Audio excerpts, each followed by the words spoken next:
Do I talk first? You talk first? Hang on. That's old. Oh no! You gotta be hip. Gotta be happening. Don't you remember? No, I don't remember. What are we doing? I don't know. I don't know either. Get it? Memory? The short term memory loss are feeling is Finding Dory. Unforgettable. That's what you are.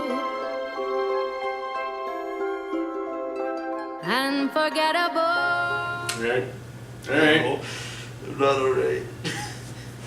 I don't know what that voice was. Okay. It's like slowly dying on its Schwarzenegger. Dory. Go find her. She's in the ocean. Actually, there was None. She was in the very little ocean. She was Alright, in an aquarium. Hi! Hi. Stop doing Okay. that. I'm sorry. God. They've got you pushing too many pencils. Stop. Put the pencil down. Okay. So yeah, hi! Hi. It's Finding Dory. Yeah. We already found her. I think. Wait, I don't remember. Ta-da! She was in the ballroom with Colonel Mustard and the pipe wrench. Oh no. Yeah, Dory did it. I always knew. Well, that was an awkward silence. Alright, cool, moving on. Alright. Yeah. Hey, guys, if you're new, here's how this works. We're going to talk about our overall thoughts of the movie first with no spoilers. The movie is Finding Dory. As we've established. Who? And then, once we're done with our overall thoughts, we're going to cut into spoiler warning, and then we're going to talk about our pros, our cons, we're going to do final thoughts, and then we're going to give it a rating out of 10. Hi, this is Finding Dory. Oh my god. Ha, I did it. I know, I was going to do it, and I was going to wait until halfway through, but you did it anyway. There's still time. Alright. So yeah, I forgot. What are we doing now? Actually, I'm legitimately not on the ball today. Alright. So the movie's got fish in it, and Finding Dory, for those is of you Pixar. who don't know, is like it's the sequel to Finding Nemo that was made like a bajillion years ago. Before, like, it was like one of the things that really made Pixar super big. Finding Nemo or Finding Dory? I'm pretty sure Pixar's been a thing for a while. Finding Dory just came out. I mean, I wouldn't know. I've forgotten. Oh lordy! This is all. What have we created? It's all it's gonna be. Oh god! We'll just forget everything. We're just like, we should go see that movie, and then we'll leave, and then there'll be like 30 minutes of just the couch. I've already forgotten the movie. Oh, don't even do that. No. It was literally like a half an hour ago. Okay, all right. Apologies as well to me. My nose is not cooperating. Dude, fuck your nose. Whoa, please. My nose is a classy lady. So if I sound like crap, I'm not sick. It's just the allergies have literally punched my face. Anyway, so now about these animated fish. So well, let's just hop right in. We'll keep it non-spoiler free for the time being. So, Finding Dory. Finding Dory. Overall thoughts. No one is trying to find Dory. Dory is finding her parents. It should be It's finding Dory's parents. the movie is actually called Finding Lies. It should be finding, what are their names? Jenny and Charles? Yeah, Jenny and Charles. Finding Jenny and Charles. Which still amuses me that there's just like very human names on fish. Like it's such a human thing, but they go to great lengths to show all the fish stuff. I mean, Marlin and Nemo are. They're oceany. But Marlin are both sea-related puns. Captain Nemo and Marlin's from. But like I think Dory, Marlin's what a is kind of fish? What is Dory? I don't know. Dory was the outsider, but she was the one-up. Okay. Now everyone's named like Steve and Hank. Okay, I mean Hank's the real one, but Steve. Anyways, Hank is great. Steve is my go-to name for random things. Anyways, okay. So overall thoughts. What did you like it? Oddly, yes. Oddly, yes. I didn't know what I was gonna think of Finding Dory. I was like, I don't know. It might be like 10 years too late to do a Finding Nemo sequel. Well, I don't think you're wrong there. Right. But I did enjoy it. I'm not gonna say it was. Yeah. It's not a bad movie, definitely by any such means. It covered everything. It's a great sequel. They do a very good job of taking what already happened, doing something similar so that there's connection between the two, but enhancing, going farther, and focusing on different characters and different kind of ideas. So this is a great sequel for those reasons alone, just because this is what a sequel should be. It expands upon everything that's gone before without completely changing the formula. Yeah. So, and it does focus a lot more on Dory, which I appreciate. Well, obviously, yeah. Like Marlin and Nemo are there, but they're more just like they're actually more. Funny enough, they become support characters. Yeah, like heavy support characters. They're supporting the Dory, who is the main character. Yeah, instead of the which other I way around actually for the first one, appreciate. which is cool. We have a lot of new characters. Some really interesting characters that I like. I like Hank the octopus. Hank the octopus. He's great. Destiny the whale shark. Destiny the whale shark. Bailey the beluga. As well as a handful of others, but those are the main three as far as story is concerned. Mm-hmm. And it's like Dory. Just, and the sea lions. Yeah, which apparently one of them is one of them is Idris Elba, and I love finding big name actors playing random parts in anime movies because you just know it's one of those things where it's like, can I do anything? Because I really just want to be in this. Can I do anything? Like, I mean, I'll literally do it's like anything. actors asking really popular TV shows and movie studios. It's like, can I just be involved in one of these because it's really cool and I like what you're doing, especially voice acting when it's animated. Like, I mean, George Clooney in South Park where he played was the cat or the dog or something like that. Anyway, but that's not fun. So it was fun to see it. There's actually quite a few big names in here, just randomly thrown in. Which is cool. Sigourney Weaver. That was my favorite. Actually threw me off because Sigourney Weaver plays herself as a voiceover. She's playing the voiceover of the aquatic park that they're at. Yeah, she's just like, "Hello, I'm Sigourney Weaver." That's one of the first lines. It's her first line. It's like Dory's like, "Yeah, my friend Sigourney Weaver," and it's like, I'm like, I didn't know I was watching Paul. She's in Paul. Random. All right. As well as a handful of other movies. As well as Cabin in the Woods and those alien movies. those other things. That, I don't know. I think she was I don't know. I was like, I better see somebody carrying around a xenomorph plushie in the aquarium somewhere. I didn't catch it. I didn't see one. I didn't see one either. I don't think it was going to happen at all because why? Jesus. Because Sigourney Weaver's in the movie, Dan. Yeah, and it's like somebody needs to have a xenomorph plushie. I'd be a little concerned if a small 3-year-old child had a xenomorph plushie. I'm just like, they have a little face hugger. Child metal as hell. The face hugger looks kind of like a crab, I guess. You could pass it off like that, but then just make it. Anyway, okay, that's very off topic. We're gonna talk about the movie. Yeah. So this movie was fun. It was enjoyable. It had a lot, but the thing is, overall, it was a lot darker and a lot more serious. It's emotional. Really felt like they're really getting at the. It's a glass case of emotion. Yeah. Okay. They felt they're really getting at the emotional trauma that Dory has really gone through. She's not. Well, we knew from the first one she was a little bit more than just the dopey psychic, which the reason why people liked her so much because she wasn't just a playoff, and she wasn't just a comedy thing. She was most of a comedy, but she actually had personality and characters, and she had tragic moments to her. And I would see those tragic moments. They brought moments of her from Finding Nemo into. It was Finding Dory. Very much like the whole first 5 minutes of the movie is catching us up to where Finding Nemo. Yeah, which is cool. Which is very cool. And then we flash to present day. Yeah, so they do interweave the two movies very much. Yeah. To the maybe a bit too much so personally, but I'll get to that a bit later. Yeah. But it was very much if you love Finding Nemo, there's obviously a lot going in here. But now here's the big question: is this one better than Finding Nemo, or? Yeah, here's the thing. I don't think it's better. It has its own merits that Finding Nemo didn't, but I did not laugh as much in this one. Right. I was not as amused, and I admit, like, I was a lot younger when Finding Nemo came out. Like, I was still technically a kid. It's been a long time since I've seen Finding Nemo.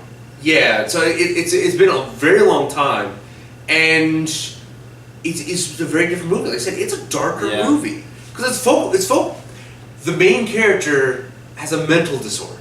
You know, she's short-term memory loss. So like it just by that pattern alone, it's just going to be a little more darker because it's all about her not being normal and stuff. So there's less like, haha, that's funny. Now, I mean, obviously, all the characters have their problems. You know, Marlin's still very much absolutely afraid of anything that's not normal, and he doesn't like to take risk. And Nemo is got the little fin / just he's a stubborn little kid. Yeah. But whatever. Anyways, so shall we hop into the pros, or do you have any other like broad statements? I think we can start getting more specific. Let's Spoilers. So spoiler alert. Boom. Right now, if you don't want spoilers, then stop the video here and come back after you see the movie, or fuck it and we'll tell you anyway. Yeah. So, pros. Spoil the movie. Alright, pros. Start us off, Dan. Alright, pros, well, honestly, the biggest pros that really sticks out to me is that they do such a great job, just like the first movie, of building a world here. Like, they know how to make all the things you see in aquatic life make sense and add comedy to that. Like they added a bit, you know, like in the first one they had the seagulls that went mine, and it sounds just like seagulls. So you're like, maybe they are saying that. They did the same thing with sea lions with off, oof. It sounds like them kind of barking, and they're just yelling at their like retarded brother or something. Anyways, that was a weird side thing. So they have it. It very much feels like they've snuck in a lot of educational things because they show a lot of the different. Have 3 hearts. Yeah, well, yeah. This one especially, you had like lots of little facts which actually keyed into the movie, but there's lots of little details and stuff. It's very obvious they did a lot of research. They know what they're talking about. They know the ins and outs of things. So the details are very, very wonderful and spot on, and really builds a broad world, especially even the fact that this actually takes place in California instead of Australia. So we're on the other side of the Pacific Ocean. Wow. It's a very specific ocean. Yeah, that ocean. Right that there. So you get a little bit of difference, and it does show. Like the environments, they made sure they changed the environments while still having a few nods to the original, and so on and so forth. So I like that they built in the world and they built in the details, and that felt very lifelike to me. So my big pro is probably Dory. yeah, I love what they did with Dory and how they connected everything that happened in the first movie and even stuff that like is going on in this movie to her past. yeah, okay, big spoiler. Like, well, I guess it's not much of a spoiler, but she does start remembering things, and it's almost by accident. And you find out later that she actually does have triggers of memories that she can dredge up based on things she's seen. Like when we saw, when she remembered the P. Sherman Wallaby or whatever that address was in the first movie, like she remembered that like, undoubtedly. That triggered something because she's good at remembering those details, but she can't build around those details. That's where her memory loss comes from. Is that she can remember very specific things like shell paths, and she remembers a lot of the random trivia that she found in the aquarium she was born in. So spoiler, she's not from the ocean. That was an interesting take, because obviously the way they set it up was like, I need to go find my parents, I'm lost, and they never clued in where she was there in the first place, because it looks like a natural reef kind of thing. So you figure like, well, she just lived around the reef with Marla, that's why she was there. Yeah, and the then first later one. on No, they show like she's from California. Yeah. She ended up on the other side of the freaking ocean. And they show the big wandering. montage in the beginning of her wandering around looking for her I was so parents. sad. And she was growing up too while doing it. So like, She's growing she up lived her and it's whole life wandering around And asking people every where her time parents she's were. asking people, she's remembering that. She's like, I'm looking for my parents, their names are blah, blah, blah. And then they're like, then she's like, I'm looking for someone. And I'm looking for something. I think I was looking for something. And then she runs into Marlin. and she just And then has that's no where the idea what first she's movie doing. picks She's up. wandering, which is a heartbreaking idea because oh my god. Because now that puts the whole first movie in a whole nother perspective, just because of Dory's background. Definitely.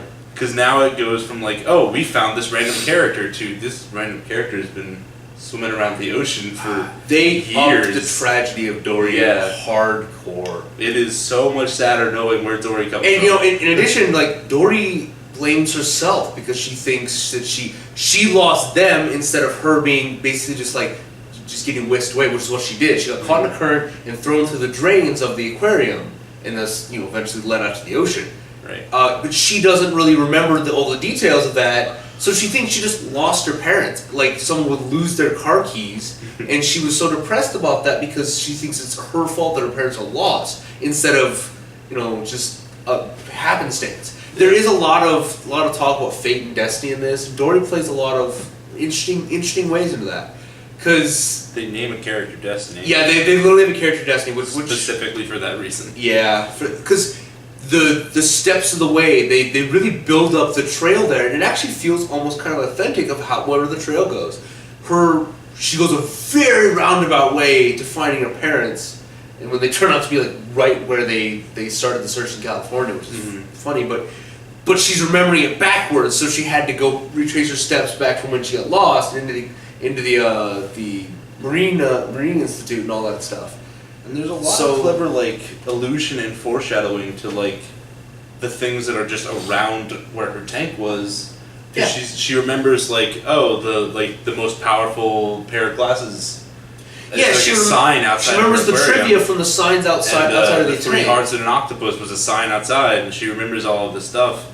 And it and all even alludes better. to the fact that she was from the aquarium. Yeah, she she starts remembering actual physical people, and then you see them in the aquarium, and she doesn't really notice sometimes, but you do. So you get the feeling, oh, she's on the right track, even if she doesn't necessarily know. And then there's a moment when the audience realizes, oh, she was born here. Yeah. When we flash back, and we see actually for the first time the glass, and we see kids looking in on baby Dory during the flashback.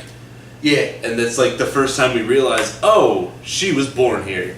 Yeah, which is a great little lead up. Yeah. So Dory is a great plot device in this movie. Yeah. Her forgetfulness, that they're building it back up in a very interesting way, and it flowed very well. Mm-hmm. It felt like it was a journey, but it didn't feel like a stupid journey. Like it was one of those.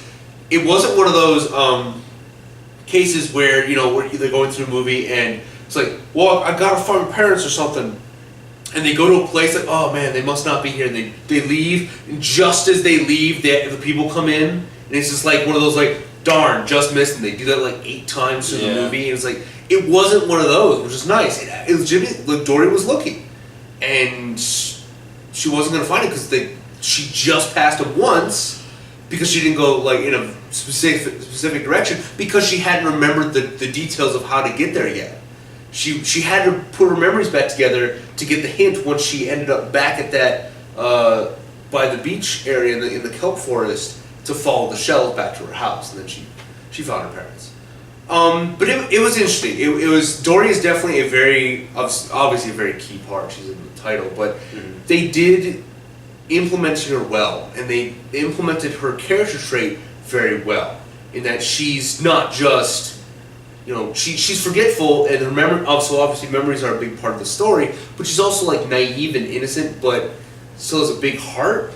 So her interactions with other characters really sell that, and it in the end helps her because it's her friends, both new and old, that get her out of trouble and out of situations. So yeah, Dory was definitely well used in this episode movie thing. Let me just trail off all this here. Yeah, I mean, we already mentioned the cast of new characters. Yeah. So I'm assuming Hank is great. Yeah, Hank. Destiny's great. Well, let's go over to Hank. You want to go over Hank? Yeah. Well, I mean, we're reviewing this movie. Let's go over Hank. Skip over things. Okay, let's go over Hank. All right, Hank. So Hank's an octopus, and I'm really impressed about this movie for actually. For one of the reasons is that Hank does so well like I recently watched a little behind the scenes that it took them so long to figure out how to do Hank.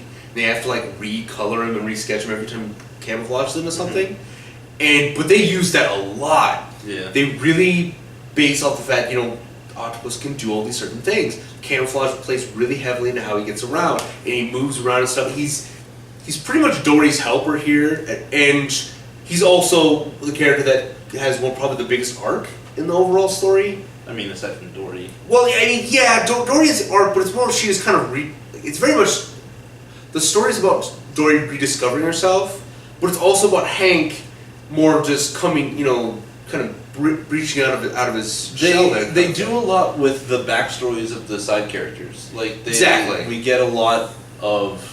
Whereas, like in the first movie, there was a lot of we meet these sharks, and they kind of have a thing where they just don't eat fish. But like this one, it's like each one of these characters has a history, and we learn a little bit about all of them. And like this octopus doesn't want to go back to the ocean. He wants to live because he's had trauma. box for the rest of his life. Lost a leg, and he's cynical and all this stuff. But at the end, he's really kind of like falling for Dory. He really likes her, and so he's just like weirdest pairing since Donkey and that dragon. Okay, I don't think it's like that, but it doesn't matter. That's whatever. Anyways, that's aside the point. I don't know how that works, but I don't want to think about it. Don't want to. Not delving into that. No, it wasn't really romantic, but they became good friends. I guarantee you, there's already fan art. I don't want to think about it. What did I just say?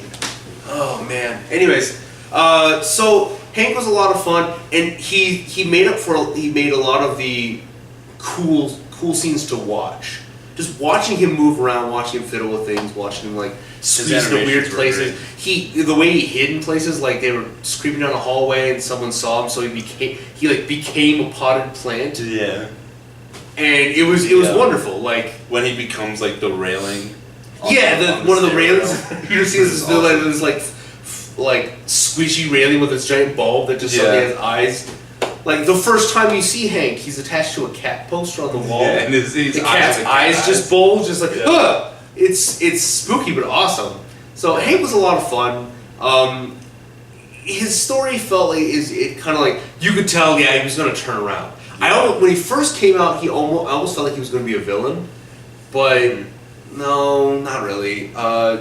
You lose that pretty quickly that he's not going to be the villain. Yeah. He's just going to be the guy that has to turn around. It's not really a movie that has or needs. No, which is fine. I mean, they had the creepy little girl on the other end, but that was more of just a timer thing. Yeah. The real villain was the real conflict was Nemo trying to learn that yes, sometimes it's good to get out there and do things. Marlin needs to learn to get out, but Nemo needs to learn to be safe. Yeah. Dory was basically this is sort of Dory learning that. She can't do things besides just be forgetful. Yeah. And Hank learns the opposite, that he needs to do things or else he's not going to go anywhere in life. So anyway, so Hank was a lot of fun. It's hard to really talk much more about it. I mean, he's a very simple character. Mm-hmm. He's just a simple guy, but he's so much fun to watch. He's got some pretty cool lines. I think overall he's pretty solid. Definitely a solid part of the movie. Yeah. Honestly, I would also give the other characters up there pretty well. Like, I liked Destiny the whale shark. Yeah. They're pipe pals. Yeah, like, they explain why she knows whale. Like, which was another wonderful connection to the first one. Because she's friends with the whale shark, and they talk between the pipes connecting the two aquariums. So they only knew that the best way they communicate is make a big echoing sound that whales are supposed to. Mm-hmm.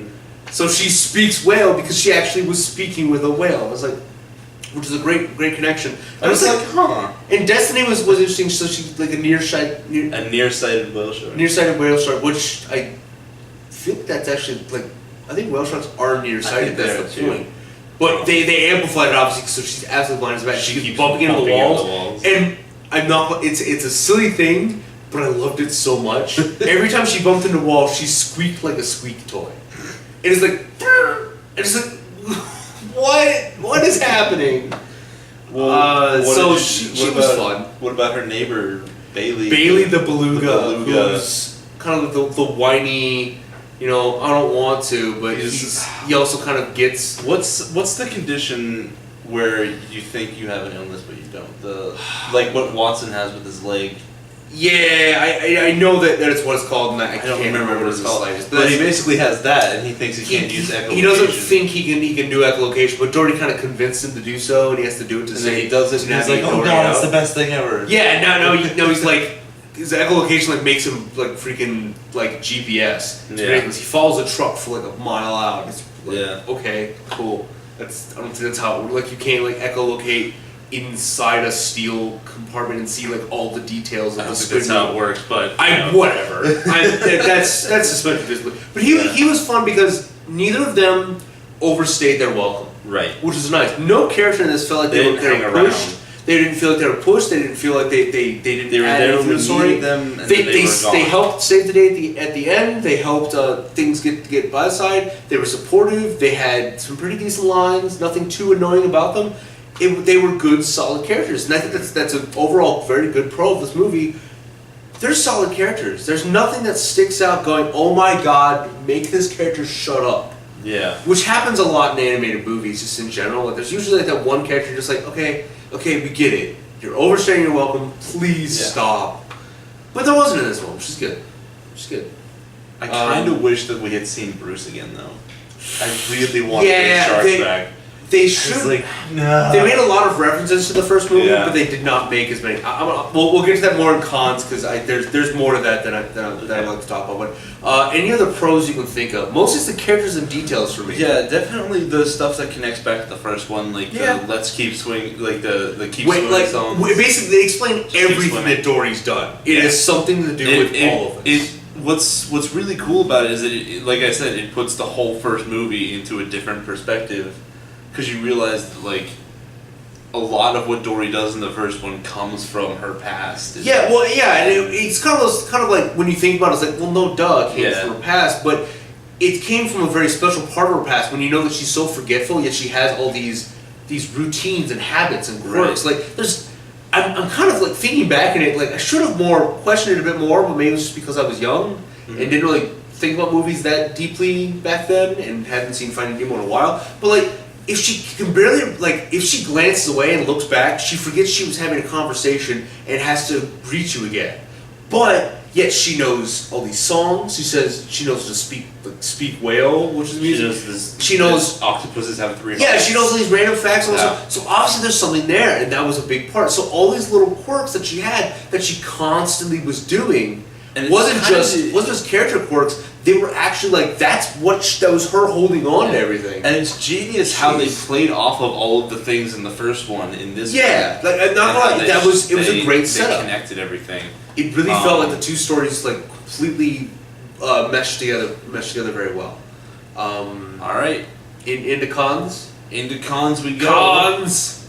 Okay. I pulled back the last one. Okay. I was going to, but probably sound horrible with my nose. Anyways, okay, so cons. It's kind of been alluding to this, so I'm just going to hop on it. Okay. I'm not quite... I've been trying to figure out how exactly to phrase this, because this is kind of weird. Okay. I wasn't as excited with this movie, both, not even going in, I was like, oh yeah, it should be fun. But leaving it, I was not like as excited as I was when I finished watching Finding Nemo. And I was trying to place my finger on why. And while one big part, in this is probably the first time, it's not as funny. There are some funny parts, and there are some good characters that get a few laughs, but for the most part, it's much darker, because it's very much about someone who's mentally damaged trying to rediscover their past, and that's not light material. Yeah. Like, I know the first one was all about like a little kid getting kidnapped, but they played it off in such a a funny tongue-in-cheek way, and you knew Nemo was not in any serious danger. I mean, yeah, like they didn't have the threat of death looming on, but it was always like over there. Yeah, it could happen, but there was so much time and things happening in between. You never really focus on it. This one, they just delve right into the story of. And there's even a moment in this one where you think that maybe Dory's parents are dead. Yeah, like they do the death fake out, which I don't know. Which I mean, actually, given the fact that we didn't see them before and they didn't wink to the audience that they are still alive, given how dark the story was, I was actually kind of convinced that maybe they did just kill her off. They're just going to go serious dark on this. Yeah. I mean, holy crap. I don't know that I would call the tone, the tone, how dark it is, like a con. It's not a bad thing. It's just I think, and that was I think was part of the reason why I didn't enjoy it as much because when I think back of Finding Nemo, I think back of all the silly, crazy, over the top things. The sharks, the seagulls, all that, all the stuff. Even the tank buddies, Mount Wanahakalugi. Like, come on, it's there's a lot of silly things, and while there's a few in here, there's a lot less. Yeah. Like, this is definitely a more serious movie. Yeah. Which I'm not gonna put that in full out cons. But I guess it's like that's what they were going for. Then it's obviously what works, and it definitely you feel for Dory and all this. Yeah, well, like I said, which is why I like Dory and I like what they did with her. But I think a lot of people will expect that this movie is going to be it's fun and happy like Finding Nemo. It's not, and I guess it's more of the expectation that it should be more funny than it actually is. That gets it. The other half is my much bigger con. In that it did feel like a retread of Finding Nemo. And I said earlier that they did well and they expanded upon the first one and they tied them very well together. But because of all those ties, it felt like a background scene / slight expansion of Finding Nemo. It was more of Finding Nemo 1.5. It was like a DLC for Finding Nemo. Yeah, exactly. It's just like because it was so connected to the first story and it was pushing in a character that had already had a foundation. It was like, I'm not gonna, and when I say both these are cons, neither of them are breaking points. Yeah. Neither of them ruined the movie for me. I agree with you, but I also really appreciate how they went about it. Yeah, like, I guess if I went in expecting this to be a darker movie that was much more of like, let's delve deeper into Finding Nemo instead of let's completely just like spin off of Finding Nemo, then I think I'd be perfectly fine. I would not have this list whatsoever. It's just the expectations of a sequel to Finding Nemo just screams like, yeah, it's gonna be happy and funny. There's gonna be silly things, and there are, but that's barely like half the movie. Like there's a good amount of like just like, holy crap! Like there's some like serious like panic trauma moments too. Yeah. Like there's a whole sequence of first person view of Dory.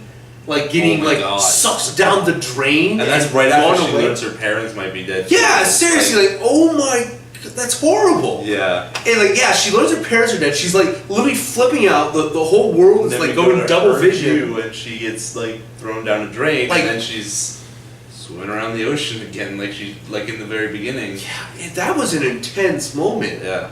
And it's like, I was not expecting she finds her parents, and I'm like, oh yeah. And it comes back then, and obviously the ending is happy. Dory finds herself, she learns a bit more stuff. Marlin grows up a little bit more, and he trusts Dory even more, understands Dory a bit more, which is more important. And obviously she finds her parents. Her parents come back there to the reef, and everyone lives happily ever after. Even Hank. Yeah, even Hank. Who finally gets over his shit and becomes a substitute teacher for Mr. Ray, which is fun. Man. When is he gonna be back from migration? Shut up, kid. That's not what he says. He basically says that. Says if he's smart, he won't. Yeah. I was like, jeez. Yeah. He's so cynical, but I love him. That's just his character. I have two kind of things. Okay. The one is more of a general thing, but it's not like a bad thing. I feel like Pixar movies are very formulaic. Well, yeah, no, it's literally called the Pixar formula. Yeah, they definitely have their formula and they stick to it. And I kind of want a Pixar movie where they deviate from that formula a little bit. At this point, I feel they need to, because if they keep making movies, there's a lot of stuff in Pixar movies, and even in this movie, where like you can tell, like, oh, here comes that Pixar beat of here's the sad part, there's a funny thing. Yeah, and also like here's where she meets her parents, and again, because there's a lot of ties to the first movie. There's a lot of cases where it's like, oh yeah, this is the part in the previous movie where so and so did whatever. So I feel like the movie's a little bit predictable. Yeah, like they have the death fake out #1 when they think Nemo's dead, and then the death fake on the parents. They have the Dory gets lost by herself. Dory gets lost by herself. Like there's a lot of parallels, and so I think changing up the formula might make it a little bit less predictable. But definitely, I would like to see Pixar just branch out and do something. Yeah. I would actually like Pixar to just do something completely outrageous, but The problem is the Pixar formula is starting to Pixar done needs death. to do an animated Mortal Kombat movie, and then we will be happy. Oh my goodness! That needs to happen. That's a jump. Oh man!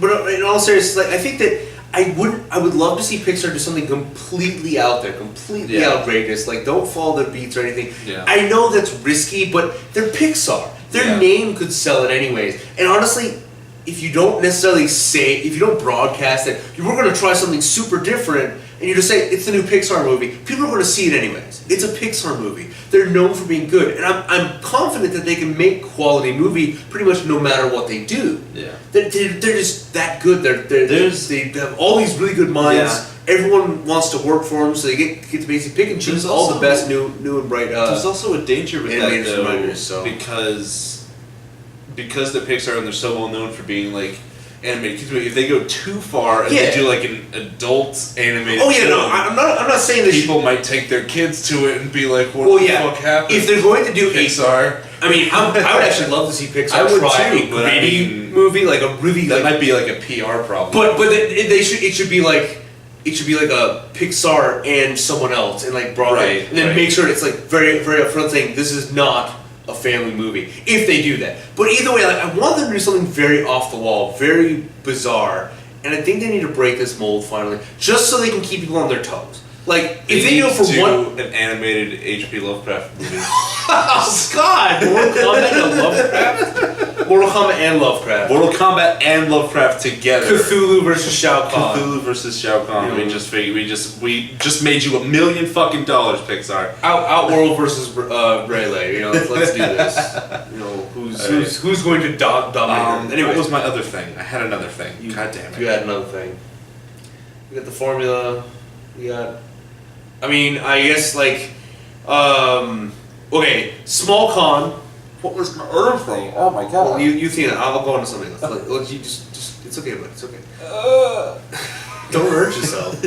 So they did this thing, like again, as you said, like they didn't have Bruce or the other sharks in there. They referenced the sequels, but they never did the mine part. I just wanted them to say once. I just need to hear the mine. Whatever. That's a small thing. So they referenced a lot of the movies, but the supporting characters of the movies really didn't come back. Like they had the school and Mr. Ray at the very beginning and the very end. And they had the Sea Turtles. And then the Sea Turtles at the very beginning for like Yeah. 5 seconds. So that was kind of the aspect of fan service. And I guess technically like it's all about Dory, so they're already fleshing out one of the other characters anyways, but none of the other supporting characters show up except for the other tank people. Gil. Oh, and there's Gil an and the end others. credit scene. They do an end credit There's an scene, end credits. and I was really depressed that Nick Fury did not recruit Dory into the Avengers. But there's an end credit scene either way, and I thought it was just going to be another like stupid bit with the sea lions, but it's actually the poor freaking Aquarian guys rolling up in Still California, They're still in their still in bags, their bags. covered in shit. Like those bags literally are like coated in green. It's horrible. They roll into California. They're like, all right, cool. I think we made a safe place. Should we smooth sailing for here? Then they get scooped up and put to the Marine Institute just like Dory was. Yeah. It's like, So Really? the next movie is finding the tank guys. so it's one of those like, I don't know, that it probably bothered me more than it really should have. But I think it was just a goofy end thing. yeah, it was a Yeah, goofy ending, it but it's one of anything those things where like, okay, you're just gonna tournament because that was the cliffhanger to the first movie. I thought the second movie would be a lot more about them finding the way. But when I heard us finding Dory, I was like, well, I guess that makes sense. Dory's a really popular character. But I still thought that it was like Dory meets up with the other tank people and they go on an adventure. No, we I just never. remembered my other con. Okay, good. So yeah, that felt a little. It was. I shouldn't complain. It's not going to be something that I would really take advantage. But it was one of those things. I called it because as soon As the credits started rolling, he was like, They "End weren't in credit there." scene. All of the people. yeah, I just as soon as it said the end, He was joking, and then it happened. as soon as it said the end, it's just like they weren't in there. Where'd they go? What have they been doing for the past? Oh, yeah, dying apparently. Apparently, they would be way dead. I should. Yeah, it's if something that that. was real. It's been a year since It's been Finding a year Nemo. They since say in the Finding beginning, it's been a year. They're floating They through would the be bags. dead as It's shit. covered. It's covered in shit. What were they eating? Were they eating their own poop? How do they do that? That's not how you don't live that way. That's not. Oh God. That's not how that works. Whatever. All right. That's the hardcore nitpick. My What's your thought? There's a point in the movie where Marlin and Nemo kind of feel unnecessary or irrelevant. Their whole story. I mean, yeah. Like, okay, It's just like Marlin and Nemo. as soon as they get separated, it's like, okay, Marlin and Nemo don't matter anymore.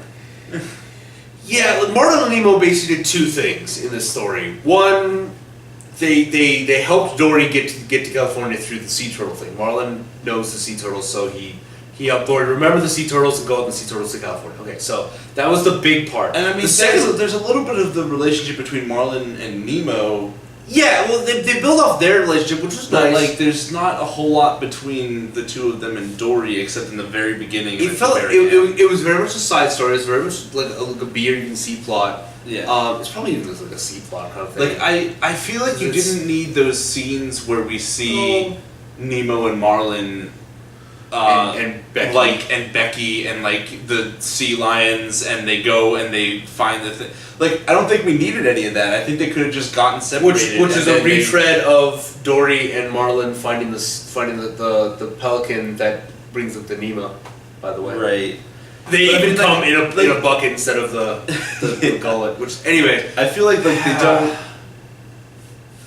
They If- don't. if they I feel like cut- they don't need that. They could have just cut as soon as they get separated, and then brought them back in that pipe the same way, without all that extra shit, and just stayed on Dory the whole time. If Dory actually left the reef by herself. That would also be. It could work, but here's the second thing that Nemo and Marlin actually went for. And it was actually, it's one of those, they physically weren't that important to the story, but they were mentally, because the Right. biggest thing that triggered all this, that triggered Dory, is like, she remembered her parents, but Marlin also said like, she was kind of that she was only good for forgetting things. He has that one line. He has that which one is- line where he basically just yells at her after Nemo almost gets eaten by a squid. Which I mean, he could have said that line at the reef, and that could have made her leave. yeah, they could have. And then they have to go find her, and then that's why the movie's called Finding Dory, and not Dory finds her parents. That's true. they could have done it that way. I guess like, it's kind of one of those either ors, because it happens almost right after they leave the reef, anyways. Yeah. Because they basically just cut to the turtles. It's like a 30-second scene. 30 seconds. They Turtles. They find the squid, and that's it. They find a squid. It kind of hurts Nemo, I guess. It and then- tries to eat Nemo, Yeah. but yeah. Anyway, Which, so man, if it succeeded, that would have been a different movie. well, yeah, no. If it opened with Nemo being eaten, I would have been eating Nemo. well, that would have been they would have to just go all the way dark and just like Yeah. the parents are dead. Dory commits suicide at the end, like whatever. Anyways, I kind of. that would have been way too much. So I guess wouldn't I put them could've as a done it, full but I kinda- con. Yeah. I liked it because I also the thing is while those scenes could have written a story where where Marlin and Nemo didn't even have to be there, Right. and they could have been like the last part could have been rescuing Hank out of the truck or whatever, anything. Yeah. But you know, it was. But Marlin and Nemo was they were very much important to kind of just like fleshing out the family aspect. Right. Because it was very much about finding your family. Mm-hmm. And Dory eventually found hers physically, but then she also realized that Nemo and Marlin were her family. And having them be in danger, having them be going out on a limb for her, helped solidify the fact that they are family. Mm-hmm. And having Nemo and Marlin bond a little bit more by, Nemo ragging on Marlin for being so rough on Dory, and then Marlin's like, okay, fine, you're right. Right. Let's think like Dory to rescue Dory. But that's why I which is think cool. that's why I think we only really need them in the beginning and the end of the movie. Yeah, but then and all they're that not other in stuff danger is- later. Right. Which is a big reason why Dory goes out of her way to save them. Otherwise, like Hank can they get out of the They car. can still technically be in danger if they meet like they do in the pipe, and the whole movie is the same from there. Oh, okay. So just cut out. Well, Yeah, I'm just talking about cutting out where like you just want to cut out the part with Becky. the Becky and the sea All right, lions and let's- all that stuff. Let's Like- con. I'm actually con this because it's a little weird. Marlin imprints on a deranged bird. Yeah. And that's like one of their saving graces. That's how they get around. Like this little bird carries Marlin and Nemo around in a bucket, and that's how they get into the institute. I don't That's think we also need, then like, how they any of save. that. Yeah. Like, It was weird, but Yeah. it played into the whole like them like about trust issues. Like Marlin did not trust the bird because he Right. thought he was going to leave us, and then they like escaped the bird's clutches, only to find the bird was just making a pit stop and continued on its way. So they stayed with the bird. They would have gone to. But in the end, they went to the wrong place anyway, so whatever. it's one of those like, yeah, it could have worked, but it's one. I don't think it was a problem. I don't think it was unnecessary. It definitely doesn't. It had its kill moments, the movie. and it definitely didn't kill the movie. And more importantly, it was a fun group of scenes. I actually enjoyed them. I do not like Becky, but like those scenes I think were fine. Becky was weird. Yeah. I mean, it was another one of those things like, okay, what's going on here? Like, I feel like it was amusing. Whatever. Maybe I it's feel not like enough of a those con. scenes I keep took the- going back on my cons. I'm like, it's a Yeah. con. Maybe not. I feel like those scenes though took away from the Dory moments that I was really into. Was my But, big problem. With but them. the Dory moment still felt super strong though. Yeah, I know. I think if it was all on Dory, we would have gotten tired of it, and her story would have gotten. It wouldn't have a chance to really like draw itself out appropriately to have this kind of like self journey. If she was just bang Dory going on Dory all the time, then I think it would have just. They needed to break it up a bit, and I think that was a good way to break it up because it broke it up with something in theme, and as well as with characters that you actually care about because you've been through a whole movie with them. So Yeah. yeah. I don't know. I think those scenes were fine. Becky was a little like weird more than anything else, but whatever. Okay. Okay, so I think we're good on cons. I think We're we're good. good on pros. So leaves only one thing. Final thoughts and our Final rating thoughts out out of of 10. You want to start or you want me to start? I'll start this. Okay, So, Dan's starting. Is if you want another happy, fun, enjoyable movie like Finding Nemo, this may not be the best movie for you. But if you love Finding Nemo enough, you'll love the characters and want to see them go through this journey. It's a powerful journey. It's got a lot of great moments, and it still has a lot of the frenetic action and like weird set pieces and lots of detail to the world that Finding Nemo did so well. So Basically, if you're a fan of the end of Toy Story 3, then you'll love this movie. It's not that depressing. All right, it's not that. But okay, I do think it's a worthy successor. I think it's a great sequel. I am not in any ways sad that I watched it. Oh, I was sad while watching it, but not because the movie had so many feels. I literally was trying to not cry for half the movie. But it was a good movie. It had some good moments. Not all of it was perfect, and I would have liked to see a bit more humor in it. Mm-hmm. But they did have some humor. It wasn't completely dead, so that's good.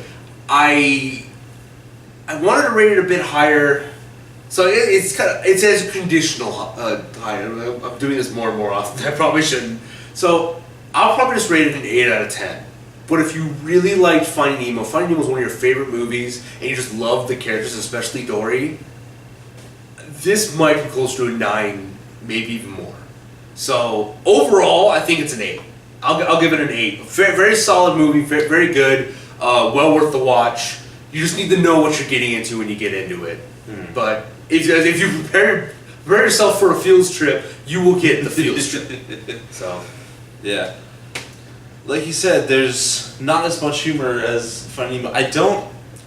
I think like if Finding Nemo is here, then Finding Dory is like here. yeah. Although personally, I would rate Finding Nemo really close to a almost perfect score. So Yeah. it's just, and then there may be some bias there, but Yeah. it was a really good movie. And it did a lot of that was Finding also, Nemo's a classic. but that was also back when Pixar was just really getting on steam. So it was also the fact that it hadn't the Pixar formula hadn't really been done that much, to that degree, that's kind of the thing. This movie does very follow the Pixar formula. Yeah, I guess as I said before, like it made the too late for the Finding Nemo sequel. Yeah. That's why the Pixar And that's- formula is starting to get a little. Yeah, and I think that's the problem. Is I think this movie is about 10 years too late.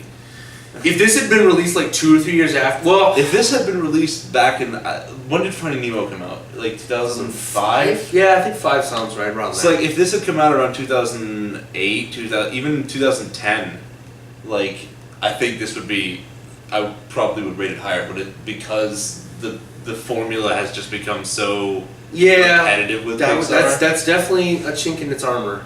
I definitely think they need to take another look at that. But overall, this is a good movie, and I recommend it So I'm gonna go 7 out of 10. Okay. Fair enough.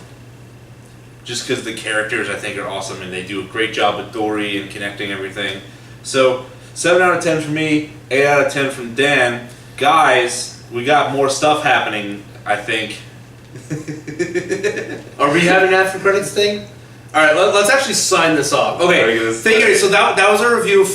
We need to get this. Come on, we have a plan. Okay, We're doing more videos. So that was our review for Finding Dory. Overall, yeah, fun movie. Go check it out. Please, if you liked our reviews, or just seeing our lovely faces, or you just Subscribe. Like, comment, subscribe. Tell us what you like and don't like. Share. We would like to really hear your thoughts on all this and what we're doing. If you like it, don't like it, whatever. Just keep going. We really would like to build a community here. So by all means, chime in. All right. So I'm reviewing all the Godzilla movies. Oh my god. Okay, so the last 5 videos you've said that. I promise it's happening. I was gonna do it this week. I was gonna sit down and do it, but I had a fucking movie I was shooting, Dan. By the way, you guys, I don't know. I guess I'm okay to say this. I wrote one movie and am producing another one. All right, a little bit of backstory because I'm not sure exactly what people know. So we're full sail students. As I say, I just graduated. He's the full sail master's. I'm in the film masters, and So- guess what, you guys? I did movies. Yeah, he really. Yeah, no, he's currently The making short a movie. films. The short films. Writer credit on one, producer credit on another. Got a writer's so credit on one and a producer credit on another. Will one. we be able to share those? They are going to be on Vimeo for the final project. So, So- at the very least, I will be able to put a link to. We will come up. We'll do a bit of an intro movie. And we'll talk more about that later on a later date. We'll post a video up as well as with links to the video to the movie when it comes out. Probably have to ask permission, but I will. Oh, probably. I But will look into it. I don't have a feeling if it's going to be put on Vimeo, it's probably not. It's going to Yeah. be available to be linked to. So. Right. Either way. So yeah, that's a few upcoming projects. We're also, of course, keep working on a few things. We're gonna start doing a few classic movies. Right. Real soon. Hopefully, we can get a bit more of those done this week and get those out. We're creating a bit of a backlog here. Yeah. Because this video probably is not going to come out on time. Finding Dory just came out. Finding Dory just came out. I have a feeling it's gonna be like a week or two before this video goes out. So, But we'll see. I'm really behind on account of I've been super fucking busy. It's almost like you're Our X-Men Apocalypse review isn't even up yet at the time of this recording. Okay. Yeah. Anyway, I got X-Men, Ninja Turtles. What else did we do? Warcraft. and this one now. Yep. So 4. We have 4 on the movies. backlog. All right. It's- So they're we'll get late, to that. Sorry. We're still working on a routine here of cranking out it and finding the time. Yeah. So we'll get it covered. It's hard with my new schedule and shit, but we'll figure it out. Definitely. But either way, so look forward to more things. We thank you very much for anyone who has sat through this interesting video of us rambling on about things.